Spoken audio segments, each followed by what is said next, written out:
So hello guys, तो ये आपकी करंट अफेयर्स की रिवीजन वाली क्लास है और आज के इस वीडियो में बहुत ही महत्वपूर्ण प्रश्नों का हम रिवीजन करेंगे। तो चलिए स्टार्ट करते हैं फिर बिना टाइम वेस्ट करे। तो इस प्रश्न में आपसे पूछ रहे हैं अभी किस पुस्तक ने Gaja capital business book prize 2023 जीता। तो ये दोनों हैं against all odds the IT story of India और winning middle India the story of India's new age entrepreneurs. अच्छा, इनके लेखक भी ध्यान में रख लो। ये जो विनिंग मिडल इंडिया नाम की बुक है, इसको लिखा है TN हरी और बाला श्रीनिवास ने, और जो दूसरी बुक है अगेंस्ट ऑल ऑड्स वाली, उसको लिखा है क्रिस गोपाल कृष्णन और कृष्णन नारायणन ने। इस पुरस्कार में पुरस्कार राशि कितनी दी जाती है? 15 लाख रुपए। पुरस्कार का नाम है Gaja capital business book Prize. कौन देता है? इक्विटी फर्म गाजा कैपिटल के द्वारा दिया जाता है और इंडियन बिजनेसेस पर लिखी गई पुस्तकों के लिए ये पुरस्कार दिया जाता है। फिर अगला प्रश्न पूछ रहे हैं अभी किस राज्य ने निमोनिया से निपटने के लिए सांस अभियान को शुरू किया? तो आंसर होगा मणिपुर। सांस मतलब हो गया social awareness and action to neutralise pneumonia. मतलब इसमें क्या होता है, इस अभियान में क्या होता है? निमोनिया की रोकथाम और उसके टीकाकरण के बारे में जन जागरूकता, सोशल अवेयरनेस बढ़ाई जाती है ताकि निमोनिया से होने वाली बाल मृत्यु दर को कम किया जा सके। वैसे आपको याद दिला दूं, एक निमोनिया डे भी होता है जो हम 12 नवंबर को मनाते हैं, याद रखना। और अगर पूछे कि भारत के पहले स्वदेशी निमोनिया टीके का नाम क्या है, तो आंसर होगा न्यूमोसिल है, जिसको बनाया था serum institute of India Pune ने। ये भी अच्छा प्रश्न है। वैसे मणिपुर आ गया तो इसके स्टैटिक भी बनेंगे। कैपिटल इम्फाल होती है, मुख्यमंत्री कौन है? N बीरेन सिंह है और गवर्नर है अनुसुईया उइके। यहीं पे आपको लोकटक झील मिलेगी और सबसे इंपॉर्टेंट क्वेश्चन तो यहीं से बनता है कि दुनिया का, भारत का नहीं दुनिया का एकमात्र तैरता हुआ नेशनल पार्क कौन सा है? काबुल लामजाओ नेशनल पार्क यहीं पे आपको मिलेगा। अगला प्रश्न देखते हैं। फिर आपसे पूछ रहे हैं अभी किस मंत्रालय ने छात्रों के लिए one nation one student ID शुरू की? तो आंसर होगा शिक्षा मंत्रालय ने, और इसे नाम दिया अपार ID, automated permanent academic account registry. और इसको लॉन्च करने का उद्देश्य क्या है? छात्रों के लिए जो भी डिग्री है, जो स्कॉलरशिप, अवार्ड या किसी भी तरह का क्रेडिट सहित शैक्षणिक जो भी डेटा होगा वो डिजिटल रूप से केंद्रीकृत किया जाएगा, एक ही जगह मिल जाएगा। मतलब इस कार्ड से आपका पूरा एजुकेशनल जो भी डेटा है वो आप एक्सेस कर सकते हो बड़ी आसानी से। इधर उधर ढूंढने की जरूरत नहीं है कि अच्छा वो स्लिप कहाँ गई, मम्मी वो कहाँ गया, अरे मेरे गुम गई है वो, ऐसे नहीं करोगे। और इस अपार ID में जो भी संख्या होगी वो कितने नंबर की या कितने डिजिट की होगी? तो 12 नंबर की होगी। जैसे आप जानते हो ना, आधार नंबर कितने डिजिट का होता है? तो 12। GST 15 डिजिट का होता है। और CVV नंबर भी याद रखो। CVV क्या होता है? जो आपका ATM कार्ड आप यूज करते हो, उसके पीछे जो CVV नंबर होते हैं, जिसे कार्ड वेरिफिकेशन वैल्यू कहते हैं। हो सकता है ये फुल फॉर्म भी पूछ ली जाए कभी, ध्यान में रखना। ये 3 नंबर का होता है, मतलब 3 डिजिट होती हैं इसमें। आपको याद है एक वन नेशन वन कार्ड योजना शुरू हुई थी कब? 1 अगस्त 2019 को। और वन नेशन वन फर्टिलाइजर योजना ये 17 अक्टूबर 2022 को शुरू हुई थी। और अगर मैं पूछूं वन डिस्ट्रिक्ट वन प्रोडक्ट योजना किसने शुरू की थी? उत्तर प्रदेश ने। वन MLA वन पेंशन योजना को शुरू किया था पंजाब ने। और one family one identity portal को, इसको भी उत्तर प्रदेश ने शुरू किया था। तो देखो इस तरह से हम लिंक करते हुए चीजों को कलेक्ट करते हैं ना, तो मजा आता है पढ़ने में भी कि इसी से संबंधित कितना सारा डेटा हमारे पास है। ये करंट अफेयर्स का डेटा है।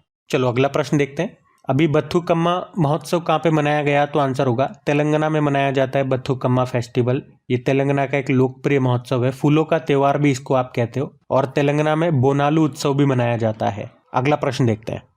फिर आपसे पूछ रहे हैं अभी किस राज्य में श्री अन्न महोत्सव का आयोजन किया गया? तो उत्तर प्रदेश में। उत्तर प्रदेश सरकार ने बाजरे के उपयोग को बढ़ावा देने के लिए लखनऊ में ये श्री अन्न महोत्सव का आयोजन किया था अक्टूबर में ही। आप जानते ही 2023 को हमने अंतर्राष्ट्रीय बाजरा वर्ष, इंटरनेशनल ईयर ऑफ मिलेट्स के रूप में मनाया था। मोटे अनाज का अंतर्राष्ट्रीय वर्ष भी आप कह सकते हो। फिर आपसे पूछ रहे भी काटी बिहू महोत्सव कहाँ मनाया गया? तो आंसर होगा असम में। ये असम का सबसे इंपॉर्टेंट महोत्सव होता है। कटी बिहू भी आप इसे बोलते हो। बिहू आप याद रख लो क्योंकि बिहू में अलग अलग होते हैं, जैसे कि अभी एक काटी बिहू हो गया, जनवरी में माघ बिहू होता है, फिर अप्रैल के वक्त एक बोहाग बिहू होता है, अक्टूबर में ये काटी बिहू हुआ था। तो सब में बिहू कॉमन है, तो बिहू आप याद रख लो, इसका संबंध असम से है। फिर आपसे पूछ रहे अभी किस राज्य ने स्वच्छ त्योहार स्वस्थ त्योहार अभियान शुरू किया था? तो आंसर होगा उत्तर प्रदेश ने। इतना ही याद रखो यहाँ से। फिर अगला प्रश्न है अभी शिक्षा मंत्री ने, जो कौन है? धर्मेंद्र प्रधान, चंद्र मिशन के लिए किस नाम से एक वेब पोर्टल लॉन्च किया था? तो आंसर होगा अपना चंद्रयान। ये वेब पोर्टल स्टूडेंट्स के लिए है जिसमें उन्हें किताबें, क्विज, पहेलियां ये सब मिलेंगी। चंद्रयान 3 के बारे में प्रेरक कहानियां भी। और इसे तैयार किया NCERT ने। उद्देश्य क्या है ये सब करने का? छात्रों के बीच लर्निंग को बढ़ावा देना और अंतरिक्ष अन्वेषण को बढ़ावा देना। अब चंद्रयान 3 में आपको हमेशा बताता हूँ, आपको बताया डेली करंट अफेयर्स वाली क्लास में, तो 2-3 प्रश्न का उत्तर आप दे दो, या चलो ये मैं आप ही के ऊपर छोड़ता हूँ। आज हम इसको थोड़ा सा इंटरेस्टिंग बनाते हैं। हमेशा मैं आपसे पूछता हूँ। अब मैं कह रहा हूँ कि चंद्रयान 3 से आपको जो जो इंपॉर्टेंट पॉइंट्स याद है वो आप कमेंट बॉक्स में लिखो कि आपको आता क्या क्या है। ये बड़ा मजेदार होगा। अगला प्रश्न देखते हैं। तो फिर अगला प्रश्न क्या है? अभी अक्टूबर 2023 में भारत ने पहली बार किसके साथ 2+2 वार्ता की? ब्रिटेन के साथ। ये पहली बार की है, इसलिए मैं आपको बता रहा हूँ। ये नई दिल्ली में हुई थी 2+2 वार्ता, या जिसे आप 2+2 डायलॉग कहते हो। 2+2 का मतलब क्या हो गया? यहाँ पे दोनों देशों के 2 मेंबर होते हैं, 2 उनके 2 हमारे, 2 में एक विदेश मंत्री होते हैं और एक रक्षा मंत्री होते हैं। और हमारे तो आप जानते हो विदेश मंत्री सुब्रमण्यम जयशंकर है और रक्षा मंत्री राजनाथ सिंह है। अगला प्रश्न देखते हैं। अगला प्रश्न पूछ रहे हैं, अभी विश्व पशु स्वास्थ्य संगठन ने भारत को किससे मुक्त घोषित किया था? बर्ड फ्लू से। इसे एवियन इन्फ्लुएंजा भी कहते हैं। और इसका वायरस कौन सा है? H5N1। अच्छा, भारत ये पोलियो मुक्त हो चुका है। कब? 2014 में ही। लेकिन याद रखना, मलेरिया मुक्त नहीं हुआ है। वैसे मलेरिया मुक्त होने का हमारा लक्ष्य है 2030 का। अब मैं आपसे पूछता हूं, अभी मलेरिया मुक्त होने वाला अफ्रीका का तीसरा देश कौन सा बना था? इसका उत्तर दो। अच्छा प्रश्न है ये। और वर्ल्ड की पहली वैक्सीन ये खोजी गई थी स्मॉल पॉक्स की, ये आपको पता है, जिसे आप चेचक भी कहते हो। और इसका टीका किसने खोजा था? एडवर्ड जेनर ने खोजा था। और रेबीज का टीका लुई पास्चर ने खोजा था। अभी हमारा कौन सा राज्य रेबीज मुक्त हो चुका है? तो गोवा। ये भी ध्यान में रखना। और अगर इस संगठन की बात करें, विश्व पशु स्वास्थ्य संगठन की, वर्ल्ड एनिमल हेल्थ ऑर्गेनाइजेशन की, तो स्थापना इसकी होती है 1924 में। हेडक्वार्टर पेरिस, फ्रांस में है। फिर बताओ, अभी ISO सर्टिफिकेट पाने वाला देश का पहला महिला पुलिस स्टेशन कौन सा बना?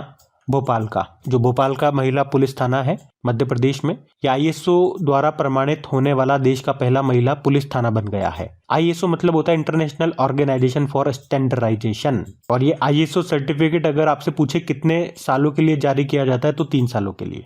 और अगर आपसे पूछे कि देश का पहला महिला पुलिस थाना कौन सा है, तो कोझिकोड है, जो आपको मिलेगा केरल में। इसका उद्घाटन खुद प्रधानमंत्री इंदिरा गांधी जी ने किया था 12 अक्टूबर 1973 में। और अगर मैं आपसे पूछूं देश का पहला महिला रेलवे स्टेशन कौन सा है, तो आंसर करना मुंबई का जो माटुंगा रेलवे स्टेशन है वो। तो ये भी अच्छे प्रश्न है, ध्यान में रखना। अगला प्रश्न देखते हैं। फिर आपसे पूछ रहे अभी अक्टूबर में किसे उड़ीसा का नया राज्यपाल बनाया गया था? तो आंसर होगा रघुबर दास को। अच्छा, इनके अलावा याद रखना त्रिपुरा में भी नए गवर्नर बनाए गए थे। उनका नाम है इंद्रसेना रेड्डी नल्लू। ये दोनों आप याद रखो। अच्छा, मान लो अगर आपसे पूछा जाए कि किस अनुच्छेद के अनुसार हर राज्य का एक राज्यपाल होगा, तो 153 आर्टिकल के अनुसार। और अनुच्छेद 155 के तहत राष्ट्रपति महोदय राज्य के राज्यपाल को नियुक्त करते हैं। ये भी ध्यान में रखो। अभी आपको बताया लक्ष्मण प्रसाद आचार्य ये सिक्किम के बने थे नए गवर्नर, और शिव प्रताप शुक्ल ये हिमाचल प्रदेश के बने थे। फिर आपसे पूछ रहे हैं अभी हाल ही में जारी वैश्विक पेंशन सूचकांक 2023 में भारत कौन से स्थान पर रहा? 45वें स्थान पर रहा, टोटल 47 देशों में से। इंडेक्स का नाम है ग्लोबल पेंशन इंडेक्स 2023। इसको मर्सर ने जारी किया था, 15वां संस्करण था। टॉप पे कौन रहा था? नीदरलैंड, सेकंड पे आइसलैंड और तीसरे पे डेनमार्क रहा। लास्ट में 47 नंबर पे अर्जेंटीना है। अर्जेंटीना बड़ा खतरनाक है भैया, बड़ा न्यूज में है ये। आप मुझे बताओ अभी इसके नए प्रेसिडेंट कौन बने थे और ये क्यों न्यूज में था? अभी मैंने आपको कई बार बताया है। अच्छा, अगर मैं आपसे पूछूं कि अभी भारत सरकार ने अटल पेंशन योजना शुरू की थी, कब? अभी नहीं, मतलब पहले ही कर दी थी, लेकिन कब की थी मैं आपसे ये पूछ रहा हूं। तो आंसर होगा 2015 में। तो इतने पॉइंट्स आप ध्यान में रखें।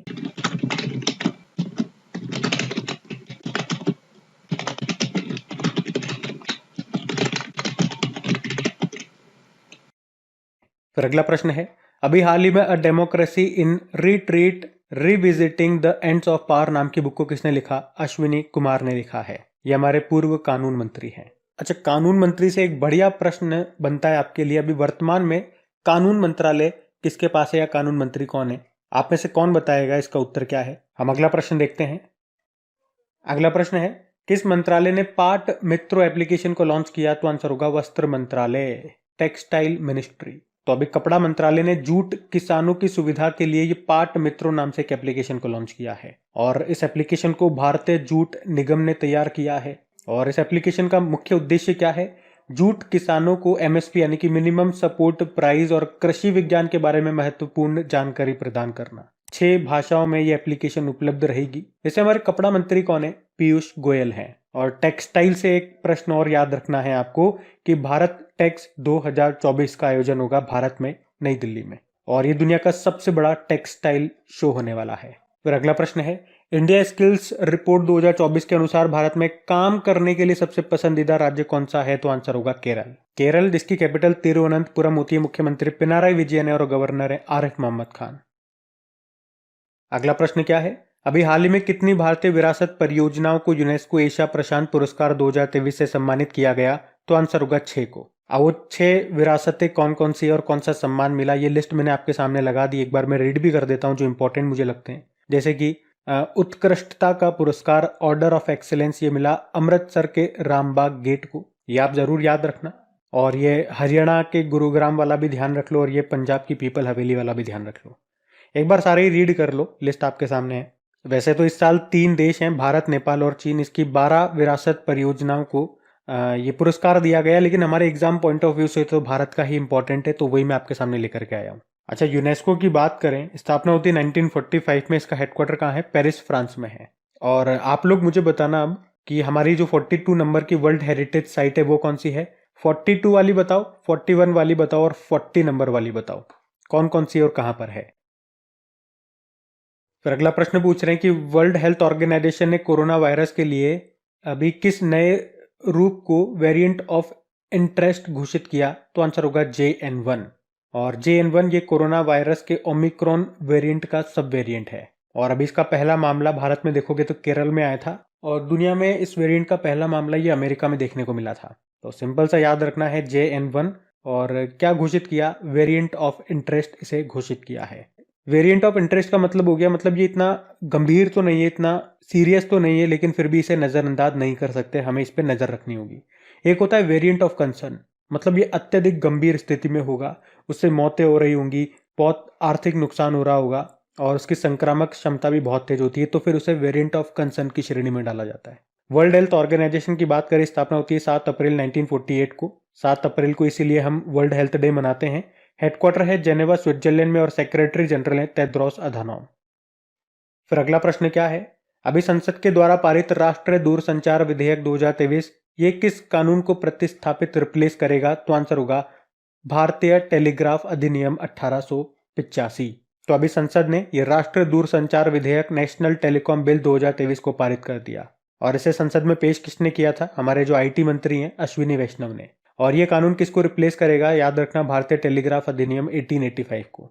मतलब आप कह सकते हो 138 साल पुराने कानून की ये जगह लेगा, इसकी जगह नया कानून आएगा। और इसमें 2-3 मुख्य बातें मैंने आपको बताई थी। अब आप फर्जी सिम नहीं ले सकोगे, फर्जी सिम का इस्तेमाल बंद हो जाएगा। अगर कोई करता हुआ पाया गया तो 3 साल की जेल होगी और 50 लाख रुपए तक का जुर्माना हो सकता है। और अगर ऐसी कोई इमरजेंसी कंडीशन आती है तो सरकार मोबाइल सेवा को और नेटवर्क को बैन कर देगी। और जो OTT प्लेटफॉर्म्स होते हैं जिन पे आप सीरीज वगैरह, मूवीज वगैरह देखते हो, OTT मतलब होता है ओवर द टॉप, तो OTT प्लेटफॉर्म हो गए, इंटरनेट कॉलिंग हो गए और मैसेजेस वगैरह जैसे व्हाट्सएप, टेलीग्राफ वगैरह, इन सेवाओं को टेलीकॉम से बाहर कर दिया गया है। ये भी थोड़ा सा ध्यान रखना। फिर आपसे पूछ रहे हैं राजस्थान विधानसभा के अध्यक्ष कौन बने? तो आंसर होगा वासुदेव देवनानी। उसके अलावा मैं और भी बता दूं, अभी जैसे छत्तीसगढ़ विधानसभा के अध्यक्ष बने थे, स्पीकर बने थे रमन सिंह, और मध्य प्रदेश विधानसभा के बने थे नरेंद्र सिंह तोमर। वैसे आप जानते हो 5 राज्यों में विधानसभा चुनाव हुए थे। मैं पांचों एक बार फिर से रिवाइज करा दूं क्या आपको? चलो कर लेते हैं। मिजोरम में जो मुख्यमंत्री बने वो लाल दुहोमा उनका नाम है, वहीं की एक लोकल पार्टी है जोरम पीपुल्स मूवमेंट पार्टी, वहीं के बंदे हैं ये। छत्तीसगढ़, मध्य प्रदेश और राजस्थान तीनों में बीजेपी आई है। छत्तीसगढ़ के बने हैं मुख्यमंत्री विष्णु देव साय, और मध्य प्रदेश के मोहन यादव बने, और राजस्थान में भजन लाल शर्मा। और तेलंगाना में कांग्रेस सरकार आई है, मुख्यमंत्री बने रेवंत रेड्डी। ध्यान रखना ये। फिर आपसे पूछ रहे अभी केंद्रीय गृह मंत्री अमित शाह, इन्होंने देश के पहले साइबर सुरक्षा केंद्र का उद्घाटन किया था। कहां पे? चंडीगढ़ में। ये भी अच्छा प्रश्न है, इसको भी ध्यान रखना। फिर अगला प्रश्न पूछ रहे हैं अभी किस राज्य ने मिशन इन्वेस्टिगेशन @ 75 डेज नाम से पहल शुरू की? तो आंसर होगा बिहार ने। और इस इनिशिएटिव का, इस पहल का उद्देश्य क्या है कि बिहार की पुलिस को ज़्यादा से ज़्यादा 75 दिन दिए जाएंगे अपनी जांच को पूरे करने के लिए। कोई केस आया तो 75 डेज के अंदर उसकी पूरी इन्वेस्टिगेशन उन्हें करनी होगी और इसकी मॉनिटरिंग करने की जिम्मेदारी सौंपी गई है अपराध अनुसंधान विभाग को। फिर बताओ, अभी कृषक उपहार योजना के तहत किस राज्य ने किसानों को ट्रैक्टर उपहार में दिए? तो आंसर होगा उत्तर प्रदेश। तो अभी याद है ना, हमने चौधरी चरण सिंह जी की जयंती मनाई थी, जिस दिन हम राष्ट्रीय किसान दिवस के रूप में मनाते हैं। उसी दिन उत्तर प्रदेश के मुख्यमंत्री योगी आदित्यनाथ जी ने राज्य के 51 किसानों को ये ट्रैक्टर उपहार में दिए। और किस योजना के अंतर्गत पूछेंगे तो कृषक उपहार योजना के अंतर्गत, मतलब लकी ड्रॉ निकाला गया और इस तरह से इनको ये दिए गए। और राष्ट्रीय किसान दिवस कब मनाया था हमने? 23 दिसंबर को। और ट्रैक्टर से याद आएगा, स्वराज ट्रैक्टर के अभी ब्रांड एम्बेसडर बनाए गए थे महेंद्र सिंह धोनी, ये भी याद रखना। फिर आपसे पूछ रहे हैं, अभी हाल ही में अंतरराष्ट्रीय टेबल टेनिस महासंघ फाउंडेशन के गवर्निंग बोर्ड सदस्य के रूप में शामिल होने वाले पहले भारतीय बने कौन? वीटा दानी। तो इसमें शामिल होने वाले ये पहले भारतीय हैं, इसीलिए ये प्रश्न मैं आपको बता रहा हूँ, ध्यान रखना। अभी हीरालाल सामरिया याद होगा, मुख्य सूचना आयुक्त बने थे, information commissioner. Hitesh Kumar S Makwana Bharat के महासर्वेक्षक बने। और गीतिका कौल आप जानते ही हो, सियाचिन में तैनात होने वाली पहली महिला मेडिकल ऑफिसर बनी थी ये कैप्टन गीतिका कौल। फिर आपसे पूछ रहे, अभी किस हवाई अड्डे के T2 टर्मिनल को यूनेस्को के सबसे खूबसूरत हवाई अड्डे के रूप में मान्यता मिली है? तो आंसर होगा केम्पेगौड़ा इंटरनेशनल एयरपोर्ट। ये कहाँ पर है? बंगलुरु में है। बंगलुरु के जो संस्थापक थे केम्पेगौड़ा जी, उन्हीं के नाम पे इसका नाम रख दिया गया। और आपको याद भी होगा, मोदी जी ने केम्पेगौड़ा जी की स्टैचू का अनावरण यहीं पे किया था। हाइट याद रखना, उसकी 108 फीट ऊंची उसकी हाइट है स्टैचू की, और उसका नाम दिया गया स्टैचू ऑफ प्रॉस्पेरिटी। उसको बनाया स्टैचू को रामवी सुतार ने। अगला प्रश्न पूछ रहे हैं, रिवर्स स्विंग नाम की बुक को किसने लिखा? अशोक टंडन ने लिखा है। बुक का पूरा नाम है the reverse swing colonialism to cooperation, और इसको लिखा है अशोक टंडन ने। और इसको लॉन्च किया था हमारे जो पेट्रोलियम मंत्री हैं हरदीप सिंह पुरी ने। अगला प्रश्न भी अच्छा है।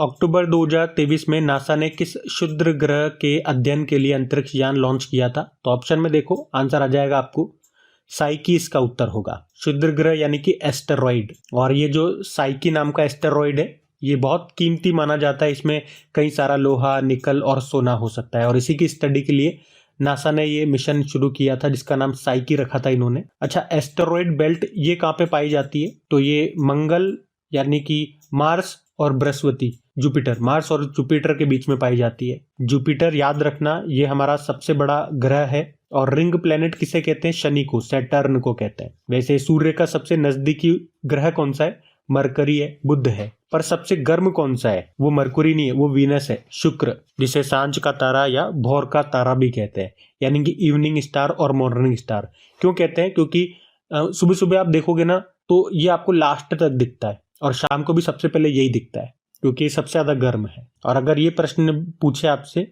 जो कि कई बार एग्जाम में आता है, कि वो कौन से दो ग्रह हैं जो बाकी ग्रहों के विपरीत चक्कर लगाते हैं उल्टी दिशा में, तो यूरेनस और वीनस। ये अच्छे प्रश्न सारे, ध्यान में रखना इनको।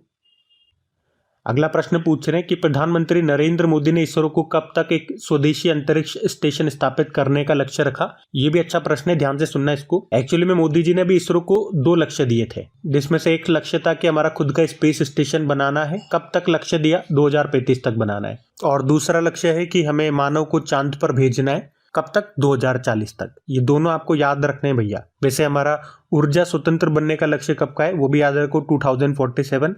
और कार्बन न्यूट्रल बनने का लक्ष्य 2070 है। ये 4 लक्ष्य आपको याद रखने हैं, इंपॉर्टेंट है, मोस्ट इंपॉर्टेंट है। और इसी के साथ आज की क्लास यहीं एंड करते हैं। उम्मीद करूंगा ये रिवीजन वाली क्लास आपको पसंद आ रही होगी। अगर अच्छी लग रही है, और एक बार फिर से याद दिला रहा हूँ, वीडियो को आपने अभी तक लाइक नहीं किया तो लाइक जरूर करो, वीडियो को सपोर्ट जरूर करें। इतनी सी चीज आपसे कह रहा हूँ, सपोर्ट करो बस, ताकि ये आपको इसी तरह से अवेलेबल होती रहे। और दोस्तों के साथ में स्टडी ग्रुप में जरूर शेयर करा करें। तो बस आज के लिए काफी है। राम राम।